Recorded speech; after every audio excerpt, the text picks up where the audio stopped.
ایک دن تین دوست آمنہ، ریان اور سمی نے کہا کہ وہ گاؤں کے پیچھے واقع پر اسرار جنگل کی سیر کریں گے۔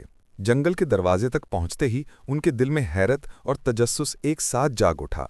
درختوں کی چھاؤں میں روشنی کے چھوٹے چھوٹے جھرمٹ ڈھونڈنے لگے، جیسے کوئی راز چھپا ہو۔ پیڑوں کی سرگوشیوں میں پرانے قصوں کی مانند کسی نغمے کے سروں کی بازگشت تھی۔ ریان نے قدم آگے بڑھایا تو نرم گھاس نے اس کے پیر کو گود میں لینے کی سی حرکت کی۔ آمنہ نے اپنے ہاتھ سے پھول اٹھایا تو اس کے رنگ عجیب و خوبصورت چمکنے لگے۔ سمی نے کہا کہ شاید یہ جنگل عام نہیں بلکہ کسی جادو سے بھرا ہے۔ آگے بڑھتے تو ملی ایک چھوٹی سی جھیل جس کا پانی چمکتے موتی جیسا لگ رہا تھا۔ جھیل کے کنارے ایک نازک روشنی نے آہستگی سے آواز دی، جیسے کسی نے نام لیا ہو۔ ریان نے آنکھیں بڑی کر کے کہا کہ یہ روشنی ہمیں بلاتی محسوس ہو رہی ہے۔ اچانک درختوں کے پیچھے سے ایک چھوٹی پری نمودار ہوئی، پروں میں نقرئی چمک تھی۔ وہ پری بولی کہ جنگل میں داخل ہونا آسان ہے مگر راز سمجھنا مشکل ہوتا ہے۔ آمنہ نے ادب سے پوچھا کہ کیا وہ یہاں کے رہنے والوں کی مدد کر سکتی ہے؟ پری نے مسکرایا اور کہا کہ دل صاف ہو تبھی جنگل اپنے راز کھولتا ہے۔ سمی نے پوچھا کہ راز کس طرح معلوم کیے جائیں گے تو پری نے ایک نقشہ دکھایا۔ نقشے پر کچھ نشان ایسے تھے جو صرف سچ بولنے والے پر کھلتے تھے۔ تینوں نے ایک دوسرے کی طرف دیکھا اور فیصلہ کیا کہ وہ سچائی کے راستے چلیں گے۔ جنگل نے انہیں پہلے ایک روشن راستے پر بھیجا جہاں ہر قدم پر پھول کھلتے رہے۔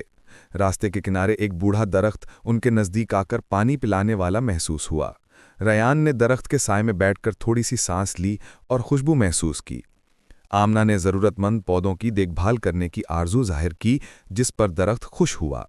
وہ آگے بڑھے تو کچھ پتھروں پر عجیب نقوش نظر آئے جو اپنے اندر روشنی چھپا رہے تھے۔ سمی نے ہاتھ بڑھایا تو پتھر ہلکے سے گرم ہوئے اور ایک دروازہ کھل گیا۔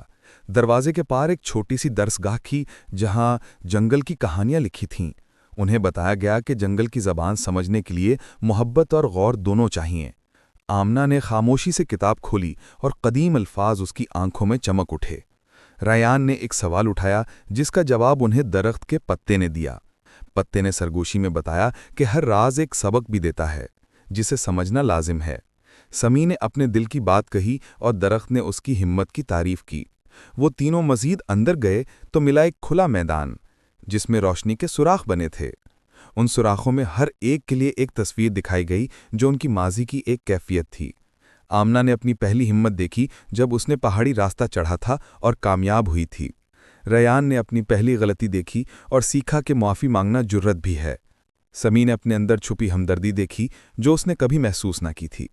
میدان کے پار ایک نغمہ سنائی دیا جس میں پریوں کی سرگوشیاں شامل تھیں۔ وہ نغمہ انہیں ایک روشنی کی طرف لے گیا جہاں چھری جیسی روشنی پھولوں میں کھیل رہی تھی۔ ایک پری آئی اور کہا کہ ان کو 3 امتحان دینے ہیں جو دل کے آئینے سے تعلق رکھتے ہیں۔ پہلا امتحان سچائی کا تھا جہاں ہر ایک کو اپنا سچا ارادہ بتانا تھا۔ آمنہ نے اپنی خواہش بتائی کہ وہ دوسروں کے لیے اچھائی کرنا چاہتی ہے۔ ریان نے اعتراف کیا کہ کبھی وہ خوف کی وجہ سے پیچھے ہٹ گیا تھا۔ سمی نے بتایا کہ وہ دوستوں کے لیے ہمیشہ کھلا دل رکھتا ہے۔ پری نے انہیں مبارکباد دی اور کہا کہ سچائی نے پہلا دروازہ کھول دیا ہے۔ دوسرا امتحان ہمت کا تھا، انہیں اندھیرے راستے سے گزرنا تھا جس میں شک تھا۔ آمنہ نے ہاتھ بڑھایا اور اپنے دوستوں کی راہ دکھائی جب روشنی مدھم ہوئی۔ ریان نے چھوٹی چھوٹی چیزوں میں حوصلہ پیدا کیا اور آگے بڑھا۔ سمی نے ہمت دکھا کر خطرے کا مقابلہ کیا اور سب کا حوصلہ بڑھایا۔ تیسرا امتحان دل کا تھا، انہیں کسی ایک چیز کو قربان کرنا تھا جسے وہ چاہتے تھے۔ آمنہ نے کہا کہ وہ اپنے پسندیدہ پھول کو جنگل کے لیے چھوڑ دیں گی۔ ریان نے اپنے کھیل کا عہدہ عارضی طور پر پیچھے رکھا تاکہ سبق سیکھیں۔ سمی نے اپنی سستی ترک کی اور محنت میں بڑھ چڑھ کر حصہ لیا۔ ان قربانیوں نے جنگل کی روح کو خوش کیا اور اسے نئی روشنی ملی۔ اچانک ایک بڑا درخت پھولوں سے بھر گیا اور خوشبو پورے مقام میں پھیل گئی۔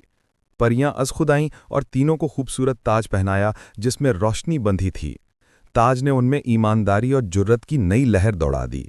جنگل کی نگہبان نے آ کر کہا کہ اب تم اس راز کے محافظ ہو سکتے ہو۔ آمنہ نے پوچھا کہ راز کیا ہے اور جنگل نے مسکرا کر کہا کہ راز محبت ہے۔ ریان نے سمجھا کہ محبت میں ذمہ داری بھی ہوتی ہے جسے نبھانا ضروری ہے۔ سمی نے جانا کہ محبت دوسروں کی خوشی میں خوش ہونے کا نام ہے۔ وہ تینوں واپس راستے پر آئے تو ہر چیز پہلے سے زیادہ روشن محسوس ہوئی۔ گاؤں کے لوگ ان کی واپسی پر حیران ہوئے کیونکہ ان کی آنکھوں میں نیا وقار تھا۔